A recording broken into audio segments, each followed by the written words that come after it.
എല്ലാവരും സുഖമായിക്കണോ? എന്തുണ്ട് വിശേഷം എന്ന്?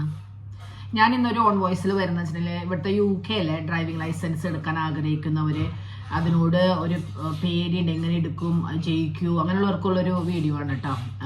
അതിന് മുന്നേ ഒരു കാര്യം പറയാം. ഇപ്പം ഞാൻ എപ്പോഴും വരുമ്പോൾ ഓരോ സാധനങ്ങൾ കൊണ്ടുവരും, വെജിറ്റബിളൊക്കെ നുറുക്കാനായിട്ട്. ആ സമയം നമുക്ക് വേസ്റ്റ് ചെയ്യണമല്ലോ. പക്ഷേ ഇത് ഞാൻ കട്ട് ചെയ്യുന്ന സമയത്ത് വെച്ചിട്ടുണ്ടെങ്കിൽ പറഞ്ഞുകൊണ്ടിരിക്കും. അപ്പോൾ ഞാനത് റീടേക്ക് എടുക്കണമൊന്നുമില്ല ഈ വീഡിയോസ്. അപ്പോൾ ഞാനത് പറഞ്ഞുകൊണ്ടിരിക്കുമ്പോൾ വീണ്ടും റിപ്പീറ്റ് ചെയ്യണമെങ്കിൽ ക്ഷമിക്കുക. ആരെങ്കിലും അരാജകത്വം തോന്നുന്നുണ്ടെങ്കിൽ ക്ഷമിക്കുക. കാരണം ഞാൻ ഇങ്ങനെ സംസാരിച്ചുകൊണ്ടിരിക്കും. പെട്ടെന്ന് പറയാം, കാരണം വീഡിയോസ് നീണ്ടുപോയി ആളുകൾക്ക് ഇഷ്ടണ്ടാവില്ല കാണാം. ഇത് നമ്മുടെ നാട്ടിലെ പാവയ്ക്ക, കൈപ്പക്കായ. ഞാൻ കൈപ്പക്കായ എന്ന് പറയാം അതിനെ. കൈപ്പക്കായ നമ്മുടെ നാട്ടിലെ കൈപ്പക്കായാണത്. നമ്മുടെ നാട്ടിലാണെന്ന് അറിയില്ല, എവിടെ നിന്ന് വരണമെന്ന് അറിയില്ല. ഇതെന്ന് പറഞ്ഞിട്ടുണ്ടെങ്കിൽ ഇവിടുത്തെ ഇന്ത്യൻ മണി ഒരു കിലോന് 800 രൂപയാണ് കേട്ടോ. ഇതിന്റെ വില പറയാൻ കാരണം എന്ന് വെച്ചിട്ടുണ്ടെങ്കിൽ നിങ്ങൾക്ക് അറിയാം, നാട്ടിലൊക്കെ നമ്മൾ വെജിറ്റബിളിന് പ്രാധാന്യം കൊടുക്കാറില്ല. നമ്മൾ എൻ്റെ കാലത്തൊക്കെ തന്നെ വെജിറ്റബിൾ നമ്മൾ തിന്നാൻ ആധികാരിക, നമുക്ക് കൂടുതൽ ഇറച്ചി, മീൻ അങ്ങനെയൊക്കെയാണ് ഇഷ്ടം. പക്ഷെ എന്നാലും ഗതിയില്ലാതെ നമുക്ക് തിരേണ്ടി വരും. പക്ഷെ നമ്മൾ വേറെ രാജ്യത്ത് പോകുമ്പോഴാണ് നമ്മൾ അതിന്റെ വില മനസ്സിലാവുക. കാരണം ഇത്രയ്ക്കും വില കൊടുത്ത് നമ്മൾ വാങ്ങണ്ടേ. ഇപ്പൊ ഇവിടെയൊക്കെ തന്നെ ഇതിനൊക്കെയാണ് വില കൂടുതൽ, മീറ്റിനേക്കാളും ഇറച്ചി മീനിനേക്കാളൊക്കെ വലുത്. അപ്പൊ നമ്മൾ വല്ലപ്പോഴൊക്കെ വാങ്ങുള്ളൂ. കാരണം എന്ന് വാങ്ങാം 800 വെച്ചിട്ട് 800 എന്ന് പറഞ്ഞാൽ അറിയാം, ഒരു 2 എടുക്കുമ്പോൾ തന്നെ ഒരു ബദ്ധാവും. അപ്പൊ പിന്നെ നമ്മൾ വല്ലപ്പോഴൊക്കെ വാങ്ങട്ടെ. എനിക്ക് ഇഷ്ടമായി സാധനം. പണ്ട് ഇഷ്ടം ഉണ്ടായിരുന്നില്ല, ഇപ്പൊ ഇഷ്ടമാണ്, കാരണം കിട്ടാവില്ലല്ലോ. ഓക്കെ, അത് ഞാൻ പറയാം. പിന്നെ ഞാനത് ഓക്കെ. അപ്പോൾ ഇനി പറയാൻ പോകുന്ന കാര്യം ഉണ്ടെങ്കിൽ UK ഡ്രൈവിംഗ് ലൈസൻസ് എടുക്കാൻ ആഗ്രഹിക്കുന്നവർ, അതായത് ഒരുപാട് ആൾക്കാരുണ്ട്. പക്ഷെ അവർ എടുക്കാൻ പറ്റില്ലാത്തവർക്കൊന്നുകൊണ്ട് ഒരാൾക്ക്, ചില ആൾക്കാണെങ്കിൽ പേടി, അതായത് എനിക്ക് പറ്റുമോ പറ്റില്ല എന്നുള്ളത്. രണ്ടാമതാണെങ്കിൽ നമ്മുടെ ഇവിടെ വരുമ്പോൾ UK ചില മലയാളികൾ, എനിക്ക് എല്ലാവരും ഞാൻ പറയുന്നില്ല, കുറെ ആളുകൾ നമുക്ക് നെഗറ്റീവ് പറഞ്ഞു കൊടുക്കും. അയ്യോ ഇതൊന്നും ശരിയാവില്ലടാ, നമുക്കൊന്നും ശരിയാവില്ല, ഇത് ഭയങ്കര ബുദ്ധിമുട്ടാണിത്, അതായത് ഒരുപാട് ചെയ്യാനുണ്ട്, അല്ലെങ്കിൽ തോൽക്കുള്ളൂ, ഒരുപാട് സ്ട്രിക്റ്റ് ആണ്, അതാണ് ഇതാണെന്നൊക്കെ പറഞ്ഞു കൊടുക്കും. പക്ഷെ ഞാൻ എൻ്റെ അഭിപ്രായം പറയാലോ, എന്നോട് ഞാൻ വന്ന സമയത്തൊക്കെ എന്നോട് ഇതുപോലെ ഡ്രൈവിങ്ങിനെ കുറിച്ച് ചോദിക്കുമ്പോൾ ആൾക്കാർ നമ്മളെ കൊണ്ടൊന്നും പറ്റില്ല എന്ന് പറഞ്ഞിട്ടുണ്ടായിരുന്നു. പക്ഷെ ഞാനത് അതുകൊണ്ട് മാത്രമൊന്നുമല്ല കേട്ടോ വേണ്ടെന്ന് വെച്ചത്. നമ്മുടെ പൈസ ഒരു മണിക്കൂറിനൊക്കെ ഇവിടെ നല്ല എമൗണ്ട് ആണെന്ന് എല്ലാവർക്കും അറിയാമല്ലോ, പഠിക്കാനൊക്കെ. അപ്പൊ അങ്ങനെയൊക്കെ വിചാരിച്ചിട്ടാണ് ഞാനത് വേണ്ടാന്ന് വെച്ചു. പിന്നെ കുട്ടിയൊക്കെ മൂന്നാമത്തെ കൊച്ചുണ്ടായപ്പോൾ നമ്മൾ ബുദ്ധിമുട്ട് മനസ്സിലായി. കുട്ടീനെയും കൊണ്ട് ബസ്സിൽ ബഗിയുന്തി പോവുക, തണുവത്തും ഒക്കെ കിടന്ന് നടക്കണം കണ്ടപ്പോൾ തന്നെ എനിക്ക് മനസ്സിലായി നമുക്കിത് പറ്റിയ എന്തായാലും നമുക്കൊരു കാറ് വേണമെന്നുള്ളത് മനസ്സിലായിരുന്നു. അപ്പൊ രണ്ടും കൽപ്പിച്ച് ഇറങ്ങി. കാരണം ഞാൻ എന്നെ സംബന്ധിച്ച് ഞാൻ ഭയങ്കര പേടിയാണ്. എന്റെ വിചാരം എനിക്ക് ഒരിക്കലും ഡ്രൈവിംഗ് ചെയ്യാൻ പറ്റില്ല എന്ന് ഓർത്തിരിക്കുന്ന ഒരാളായിരുന്നു ഞാൻ. എന്നോട് പലരും അവർ പാസ്സായിട്ട് പോലും പറഞ്ഞപ്പോൾ ഞാൻ പറഞ്ഞു ഇല്ല എനിക്ക് പറ്റില്ല. പിന്നെ എനിക്കുണ്ടായ അനുഭവം, ഞാൻ ഈ കുട്ടീനെയും കൊണ്ട് ബസ്സിൽ കയറി ഇറങ്ങിയ അനുഭവം വെച്ച് നോക്കിയപ്പോൾ എൻ്റെ മനസ്സിൽ പറഞ്ഞു പറ്റും, നമുക്ക് പറ്റാത്ത ഒന്നുമില്ല. ബിലീവ് ഇൻ യുവർ സെൽഫ്, നമ്മുടെ കോൺഫിഡൻസ്, നമ്മളിൽ തന്നെ ഒരു വിശ്വാസം ഉണ്ടാവണം. നമുക്ക് പറ്റും. ഒരു ലോകത്ത് പറ്റാത്തതൊന്നുമില്ല, ഇറങ്ങി തിരിച്ച നടക്കാത്തതൊന്നുമില്ല. പക്ഷെ എല്ലാത്തിനും ഒരു സമയമുണ്ട്. ഈ പറഞ്ഞ പോലെ നമുക്കൊരു വിജയം നേടണമെങ്കിൽ നമുക്ക് കോണിപ്പടി തന്നെ കയറി പോകണം. അല്ലാതെ നമുക്ക് ലിഫ്റ്റ് ഒന്നുമില്ല കയറി പോകാനായിട്ട്. ഈ കോണിപ്പടി കൂടെ കയറുമ്പോൾ ചിലപ്പോൾ നമുക്ക് അറിയാതെ തെറ്റി വീഴാം. ആ തെറ്റി വീണോടത്തൊന്നും നമ്മൾ വീണ്ടും എഴുന്നേറ്റ് കോണിപ്പടി കയറിപ്പോയാൽ നമ്മൾ ആ സ്ഥലത്ത് നമ്മൾ എത്തും. അതുപോലെ തന്നെയാണ് ഇത്. ഞാൻ പറയുകയാണെങ്കിൽ എല്ലാവർക്കും പറ്റും ഡ്രൈവിങ്. പലരും പറയും ബുദ്ധിമുട്ടാണ്. ശരിയാണ്, എല്ലാത്തിനും ബുദ്ധിമുട്ടുണ്ട്. ഏതൊരു കാര്യം നമ്മൾ നേടണമെങ്കിലും ബുദ്ധിമുട്ടല്ലാതെ ഈസിയാണ്. നമ്മൾ പെട്ടെന്നൊരു സാധനം നമ്മൾ നേടിയെടുക്കുകയാണെങ്കിൽ അപ്പോൾ ആ ഹാർഡ് വർക്കിന്റെ ഫലം നമ്മൾ അറിയില്ലേ. പെട്ടെന്ന് ഈസിയിൽ ചെയ്യാവുന്ന കാര്യങ്ങൾ. ഇപ്പം നാട്ടിലൊക്കെ ആണെങ്കിൽ ഡ്രൈവിങ് എനിക്കറിയില്ല, നാട്ടിൽ ചിലർ പറഞ്ഞേക്കാം പൈസ കൊടുത്ത ഡ്രൈവിംഗ് ലൈസൻസ് ഇട്ട്. അത് എനിക്കറിയട്ടെ കറക്റ്റായിട്ട്. അതുകൊണ്ട് ആരും എന്നെ പൊങ്കലിടാൻ വരരുത്.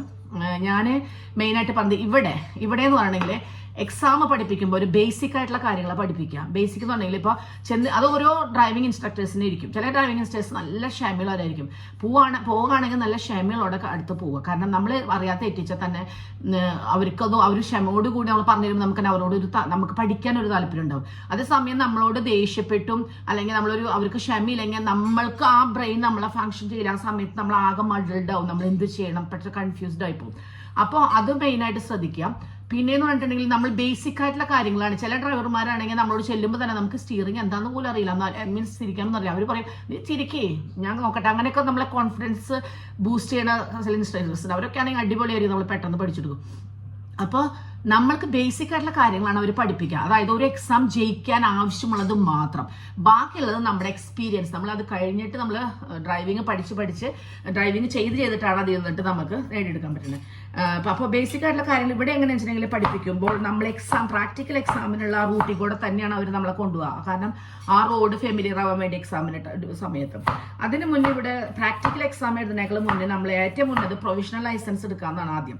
ഒരു പ്രൊഫഷണൽ ലൈസൻസ് നമ്മൾ അതിനുള്ള എക്സ്പീരിയൻസ് ഒന്നും വേണ്ട, പ്രൊഫഷണൽ ലൈസൻസിന് അപ്ലൈ ചെയ്യുക. പ്രൊഫഷണൽ ലൈസൻസ് കിട്ടിക്കഴിഞ്ഞാൽ തിയറി ടെസ്റ്റ് ആദ്യം എഴുതാൻ ശ്രമിക്കാം. കാരണം ഇപ്പോൾ തിയറി ടെസ്റ്റ് കഴിഞ്ഞിട്ടാണ് മിക്ക ഇൻസ്ട്രക്ടേഴ്സും തിയറി പാസ്സായതിനു ശേഷം പ്രാക്ടിക്കലി പഠിപ്പിക്കാം. ചിലവർ എനിക്ക് അറിയില്ല, ചിലപ്പോൾ പ്രാക്ടിക്കൽ പഠിച്ചുകൊണ്ടിരിക്കുമ്പോൾ തന്നെ തിയറി പഠിപ്പിക്കണമെന്ന് തിയറി എഴുതാം എന്നുള്ളത് ചിലവർ സമ്മതിക്കും. പക്ഷേ ഞങ്ങളുടെ ഇവിടെ കുറച്ച് ആളുകളൊക്കെ തിയറി ആദ്യമൊക്കെ ഉണ്ടായിരുന്നു, നമ്മളിപ്പോൾ തിയറി പിന്നെ എഴുതുന്നത്. പക്ഷേ തിയറി എഴുതാതെ പ്രാക്ടിക്കൽ എഴുതാൻ പറ്റില്ല എന്ന് എല്ലാവർക്കും അറിയാലോ. അങ്ങനെ നമ്മൾ തിയറി എഴുതാൻ പോവാം. തിയറിനെ കുറിച്ച് പറയുകയാണെങ്കിൽ 2 തരം ടെസ്റ്റ് ഉണ്ട് തിയറി. ഒന്ന് സാധാരണ മറ്റേ മൾട്ടിപ്പിൾ ചോയ്സ്, അത് കൂടാതെ അതിൽ 50-ന് 42 എണ്ണെങ്കിലും ശരിയാവണം. പിന്നെയുള്ളത് ഹസാർഡ്സ് ടെസ്റ്റ് ആണ്. ഈ ഹസാർഡ് ടെസ്റ്റ് എന്ന് പറഞ്ഞാൽ ഈ ഇതിൽ ഞാൻ എഴുതാൻ പോകുമ്പോൾ ഇങ്ങനെ ഒരു ടെസ്റ്റുള്ള കാര്യം എനിക്ക് അറിയണ്ടായിരുന്നില്ല. ഞാൻ ചെന്ന് കഴിഞ്ഞപ്പോൾ അവസാനം അവർ നമുക്ക് എക്സാമ്പിൾ തരും, നമുക്ക് എങ്ങനെ ചെയ്യേണ്ടതെന്നുള്ളത്. ഒരു സാമ്പിൾ തന്നു കഴിഞ്ഞപ്പോൾ ഞാൻ എന്തൊക്കെയോ അടിച്ചാൽ പറ്റിപ്പോയി, ഭാഗ്യത്തിന് ജയിച്ചു. അപ്പം അതുകൊണ്ട് അങ്ങനെ ആരും പോകണ്ട, ഹസാർഡ് ടെസ്റ്റ് പ്രാക്ടീസ് ചെയ്തിട്ട് പോയാൽ മതി. പിന്നെ നിങ്ങൾ ഇതിന് വേണ്ടി ബുക്ക് ഞാൻ ബുക്ക് വാങ്ങിയിട്ടൊന്നുമില്ല കേട്ടോ. ഞാൻ ഈ ഗൂഗിളിൽ മോക്ക് ടെസ്റ്റുകളാണ് കൂടുതൽ ചെയ്തിട്ട് പോയിട്ടുള്ളത്. നമ്മളെപ്പോൾ മൂവി കണ്ടുകൊണ്ടിരിക്കുമ്പോൾ അല്ലെങ്കിൽ ട്രാവൽ ചെയ്യുമ്പോഴൊക്കെ ജസ്റ്റ് നോക്കും. പക്ഷെ എല്ലാവർക്കും അത് സാധിച്ചു എന്ന് വരില്ല. അപ്പോൾ ഈ ടെസ്റ്റിനെ കുറിച്ച് ഇതിലിപ്പോൾ കേൾക്കുമ്പോൾ എനിക്ക് ഇംഗ്ലീഷ് വായിക്കാൻ അധികം ബുദ്ധിമുട്ടാണ്, സമയം എടുക്കും, എനിക്ക് ഇംഗ്ലീഷ് വായിക്കാൻ അറിയാം, കേട്ടാൽ മനസ്സിലാവുന്നുള്ളവർക്ക് വേറൊരു ചോയ്സ് ഉണ്ട്, ഓഡിയോ ഉണ്ട്. അതായത് നമുക്ക് ഒപ്പം സ്ക്രീനിൽ മൾട്ടിപ്പിൾ ചോയ്സ് കാണും ചെയ്യും, ഒപ്പം ഓഡിയോ വെക്കുമ്പോൾ അത് കേൾക്കും ചെയ്യും. എനിക്ക് തോന്നുന്നു നാട്ടിലൊരു വിധം ഡ്രൈവിംഗ് പഠിച്ചവർക്ക് നമുക്ക് കേൾക്കുമ്പോൾ തന്നെ ഏകദേശം നമുക്ക് മനസ്സിലാവും, നമ്മൾ ഒരിക്കലും മനസ്സിലാവാതിരിക്കില്ല. പിന്നെ മെയിനായിട്ട് ഇവിടുത്തെ സൈനുകളാണ്, നാട്ടിലെ പോലെ അല്ല ഇവിടുത്തെ അതായത് ഡ്രൈവിങ്ങിന്റെ വെഹിക്കിൾ സയൻസുകൾ കുറേ ഉണ്ട്. റോഡിൽ കൂടെ പോകുമ്പോൾ തന്നെ നമ്മളിപ്പോൾ അങ്ങനെ പഠിക്കാൻ ആഗ്രഹമുള്ളവർക്ക് നമ്മൾ റോഡിൽ ബസ്സിലൊക്കെ പോകുമ്പോൾ ഓരോ സൈനുകൾ കാണുമ്പോൾ അത് നോട്ട് ചെയ്യുക. പിന്നെയെന്ന് പറഞ്ഞിട്ടുണ്ടെങ്കിൽ നമ്മളോട് എല്ലാവരും പറഞ്ഞു തരും, ഇത് ഭയങ്കര ബുദ്ധിമുട്ടാണ്. ഞാൻ ഇപ്പോൾ അടുത്തൊരു വീഡിയോ കണ്ടു, നാട്ടിലെ ഹെവി ഡ്രൈവറായിരുന്നു, ഇവിടെ വന്നപ്പോൾ ഈസിയാന്ന് വിചാരിച്ചു, ഭയങ്കര ബുദ്ധിമുട്ടാണെന്ന് ഉദ്ദേശിക്കുന്നത് വേറെ ഒന്നും കൊണ്ടല്ല. ഡ്രൈവിംഗ് ഒക്കെ ഓക്കെയാണ്, പക്ഷെ ഇവിടുത്തെ സിഗ്നലും സൈനും കാര്യങ്ങളൊക്കെ നമ്മൾ കറക്റ്റായിട്ട് നോക്കണം. പിന്നെ നമ്മൾ പ്രാക്ടീസ് ടെസ്റ്റിനെ പോകുമ്പോൾ നമ്മളുടെ ഇൻസ്ട്രക്ടർ മൈൻഡ് ചെയ്യേണ്ട ആവശ്യമില്ല, പക്ഷെ നമ്മൾ പോകുന്ന കാര്യങ്ങൾ ഫോളോ ചെയ്യുക. പിന്നെ രണ്ടും കൽപ്പിച്ച് എക്സാം ആദ്യം തന്നെ പാസ്സാവണം നിർബന്ധമൊന്നുമില്ല. ചില എത്ര ഡ്രൈവിംഗ് അറിയണവരാണെങ്കിലും ആദ്യത്തെ ഞാൻ 2ാമത്തെ ടൈമായിട്ടാണ് പാസ്സായത് പ്രാക്ടിക്കല്. തിയറി ആദ്യത്തെ തന്നെ പാസ്സായി. അത് എല്ലാവരും തിയറി ആദ്യത്തേൽ പാസ്സാവണമെന്നില്ല. തിയറി ആദ്യത്തേൽ പാസ്സാവുമ്പോൾ എനിക്ക് ബുദ്ധിയുള്ളത് കൊണ്ടാണെന്ന് വിചാരിക്കരുത്. എന്നെ കൊണ്ട് സംബന്ധിച്ച് അത് ലക്കായിരുന്നു. കാരണം ഞാൻ നേരത്തെ പറഞ്ഞു ഈ ഹസാർഡ് ടെസ്റ്റുള്ള കാര്യം എനിക്ക് അറിയണ്ടായിരുന്നില്ല എന്ന്. അതുപോലെ തന്നെ ചിലപ്പോൾ നമുക്ക് ഭാഗ്യം കൊണ്ട് 42 എണ്ണം കിട്ടണതിൽ 1 എണ്ണം കുറയും, ചിലപ്പോൾ അതിൽ മറ്റേ ഹസാർഡ് ടെസ്റ്റിൽ കൂടിപ്പോവും, ചിലപ്പോൾ ഇതിൽ കുറയും. അങ്ങനെയൊക്കെ ഓരോ സമയം വരും. എന്നാലും നമ്മൾ വിട്ടുകൊടുക്കരുത്, കണ്ടിന്യൂ ചെയ്യുക. നമ്മൾ അത് പാസ്സായില്ലെങ്കിൽ തന്നെ എത്രയും പെട്ടെന്ന് അടുത്ത അപ്പോയിൻമെന്റ് എടുക്കുക, സ്ലോട്ട്സ് എടുക്കുക എക്സാമിനുള്ള തിയറി ആണെങ്കിലും പ്രാക്ടിക്കൽ ആണെങ്കിലും. കാരണം നമുക്ക് അത്രയും നമ്മുടെ ആ ഒരു ടച്ച് വിട്ടു പോകും. കൂടുതലും റെക്കമെൻഡ് ചെയ്യുന്നത് ഫാമിലി വിത്ത് ചിൽഡ്രൻ ഉള്ളവർക്കാണ്. കാരണം കുട്ടികളെയും കൈപ്പിടിച്ച് ഈ കാലാവസ്ഥ അറിയാലോ, നമ്മുടെ UK ഇപ്പോഴത്തെ കാലാവസ്ഥ മഞ്ഞ് മാത്രമൊന്നുമല്ല, കാറ്റും ആകെ ഒരു ജാതി പൊട്ട കാലാവസ്ഥയാണ്. അപ്പൊ ആ സമയത്ത് ഈ വണ്ടിയും കയറി കുട്ടികളെയും ബഗിയിലാക്കി പോകുമ്പോൾ, കാരണം എനിക്ക് അനുഭവമുള്ള കാര്യം ഞാൻ പറഞ്ഞത്, എനിക്ക് ഒരുപാട് ഞാൻ ബുദ്ധിമുട്ടിയിട്ടുണ്ട് കേട്ടോ. അപ്പൊ ആ ഒരു അവസ്ഥ ഇല്ലാതിരിക്കാൻ വേണ്ടിയിട്ടാണ് ഡ്രൈവിംഗ് ആണെന്നൊന്നുമില്ല, 2 പേർക്കും പഠിക്കാം, ആണിനും പെണ്ണിനും ഒക്കെ. ശരിക്കും പറഞ്ഞാൽ 2 പേരും ഡ്രൈവിംഗ് ചെയ്യണം. കാരണം നമുക്കിപ്പോൾ ഒരു സ്കൂളിലെ കൊച്ചുങ്ങളായി അവിടേക്കും ഇങ്ങോട്ടൊക്കെ ഇപ്പം കൊണ്ടുപോകണമെങ്കിലും, പിന്നെ മാത്രമല്ല ഇനിയിപ്പോൾ സിംഗിൾ ആയിട്ടുള്ള ആളുകൾക്കാണെങ്കിലും കുഴപ്പമില്ല. കാരണം സമയത്ത് ചില ജോലികൾക്കൊക്കെ ചിലപ്പോൾ അവർ ഡ്രൈവിംഗ് ലൈസൻസ് ഉള്ളതാണോ എന്ന് ചോദിക്കും. കാരണം അവർക്ക് ട്രസ്റ്റ് വൈഡ്, അതായത് ഒരു ഹോസ്പിറ്റലിൽ നിന്ന് അടുത്ത ഹോസ്പിറ്റലിൽ അവരുടേതായ ഹോസ്പിറ്റലിലേക്ക് ജോലിക്ക് പോകേണ്ടി വരും.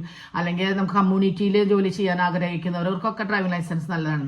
പിന്നെ ഡ്രൈവിംഗ് ലൈസൻസ് എന്ന് പറഞ്ഞിട്ടുണ്ടെങ്കിൽ ഞാൻ പറഞ്ഞല്ലോ, എല്ലാ കാര്യത്തിനും ഒരു ബുദ്ധിമുട്ടുണ്ട്, എന്നാലും അത് നമ്മൾ വിടാതെ അത് വേണമെന്ന് വെച്ചിട്ടാണ് നമ്മൾ മുന്നേറുക.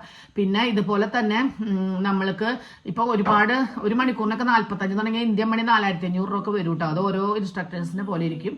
അപ്പൊ അത് കൊടുക്കാൻ ഒരുപാട് ബുദ്ധിമുട്ടാണെങ്കിൽ നമ്മുടെ ഇപ്പോൾ ഹസ്ബൻഡിന്റെ കാറുണ്ട്, അല്ലെങ്കിൽ ഫാമിലിയിൽ ആർക്കെങ്കിലും ഫ്രണ്ട്സ് ആർക്കെങ്കിലും ഉണ്ടെങ്കിൽ ഏതെങ്കിലും കാർ പാർക്കിൽ രാത്രിയിൽ നമ്മുടെ MT ആയിട്ട് എടുക്കുന്ന സമയത്തോ, അല്ലെങ്കിൽ അധികം റൂട്ടിൽ വണ്ടികൾ വരാത്ത റൂട്ടാണെങ്കിൽ പതുക്കെ അപ്പുറത്ത് 3 വർഷമെങ്കിലും എക്സ്പീരിയൻസ് ഉള്ള ഒരാൾ, 3 വർഷത്തിന്റെ മേലെ എക്സ്പീരിയൻസ് ഉള്ള ഒരു ഡ്രൈവർ, UK 3 വർഷത്തെ എക്സ്പീരിയൻസ് ഉള്ള ഡ്രൈവർ അപ്പുറത്ത് ഇരിക്കുകയാണെങ്കിൽ ഇവർക്ക് L സിഗ്നൽ വെച്ചിട്ട് ഓടിക്കാവുന്നതാണ്. പക്ഷെ അത് അങ്ങനെ കേട്ടോ. അപ്പൊ അതൊന്ന് പ്രാക്ടീസ് ചെയ്യുകയൊക്കെ ചെയ്യാം. പിന്നെ ഇത് പറഞ്ഞ പോലെ തന്നെ ഞാൻ പറഞ്ഞു, തിയറി നമ്മൾക്ക് മുൻകൂട്ടും തിയറി ചെയ്യണം. തിയറിയാണ് ഇമ്പോർട്ടൻറ്റ്. തിയറി ആദ്യം കഴിഞ്ഞിട്ട് വേണം ചെയ്യണമെങ്കിൽ. പ്രൊഫഷണലൈസറിന്റെ കാര്യം മറക്കരുത്. പ്രൊഫഷണലൈസൻസ് ആദ്യം എടുത്തിട്ടുണ്ടൊക്കെ ചെയ്യണം കേട്ടോ. അപ്പൊ ഞാൻ പറയണു എല്ലാവർക്കും പറ്റുത്. ഞാൻ ഒരിക്കലും എനിക്ക് പറ്റില്ല എന്ന് വെച്ചാൽ എനിക്ക് പറ്റും. അപ്പൊ നിങ്ങൾക്കും പറ്റും. കേട്ടില്ലേ?